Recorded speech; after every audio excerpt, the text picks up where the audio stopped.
राधे राधे, जय श्री कृष्ण। हमारे संस्कृति चैनल पर आपका स्वागत है। सबसे पहले बोलिए भगवान श्री हरि विष्णु की जय। हम सब पर भगवान विष्णु की कृपा बनी रहे।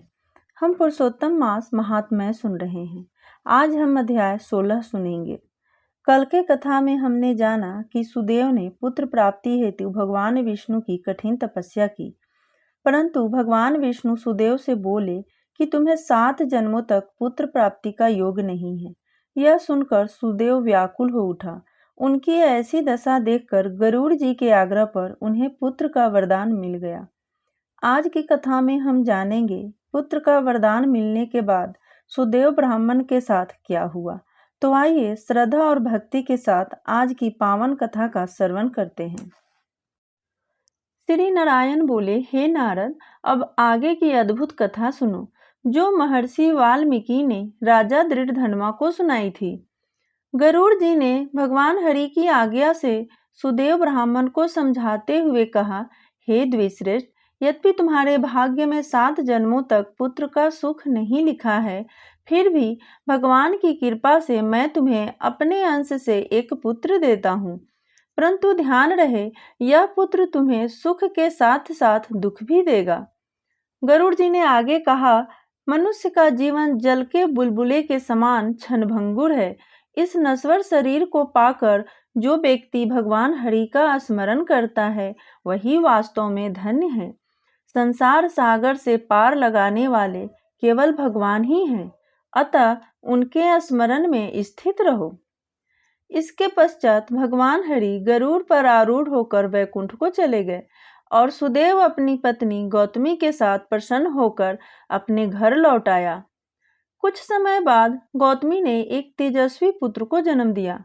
उस बालक का नाम सुखदेव रखा गया, क्योंकि वह शरद पूर्णिमा के चंद्रमा के समान तेजस्वी और मन को आनंद देने वाला था। समय के साथ वह बालक बढ़ने लगा और उपनयन संस्कार के बाद वेद अध्ययन में प्रवृत्त हुआ। उसकी बुद्धि तीव्र थी और उसने शीघ्र ही समस्त विद्या प्राप्त कर ली। एक दिन महान तेजस्वी देवल ऋषि वहां पधारे। सुदेव ने उनका आदर सत्कार किया।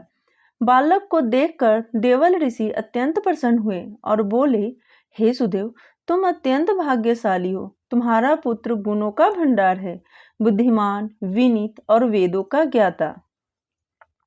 किंतु कुछ क्षण बाद देवल ऋषि गंभीर हो गए और बोले, इस बालक में एक दोष है। इसकी आयु अल्प है। यह 12वें वर्ष में जल में डूबकर मृत्यु को प्राप्त होगा। यह सुनते ही सुदेव और गौतमी शोक से व्याकुल होकर भूमि पर गिर पड़े। सुदेव विलाप करने लगे। तब धैर्य धारण कर गौतमी ने अपने पति को समझाया, हे स्वामी, जो होना निश्चित है उससे भय करना व्यर्थ है। संसार में राजा नल, राम, युधिष्ठिर जैसे महान पुरुषों ने भी दुख भोगे हैं। इसलिए शोक को त्याग कर भगवान हरि का स्मरण कीजिए, वही हमारे रक्षक हैं।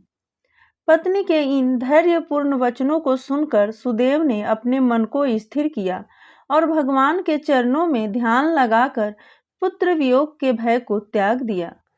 आज का अध्याय यही समाप्त हुआ। आगे की कथा हम कल के अध्याय में सुनेंगे।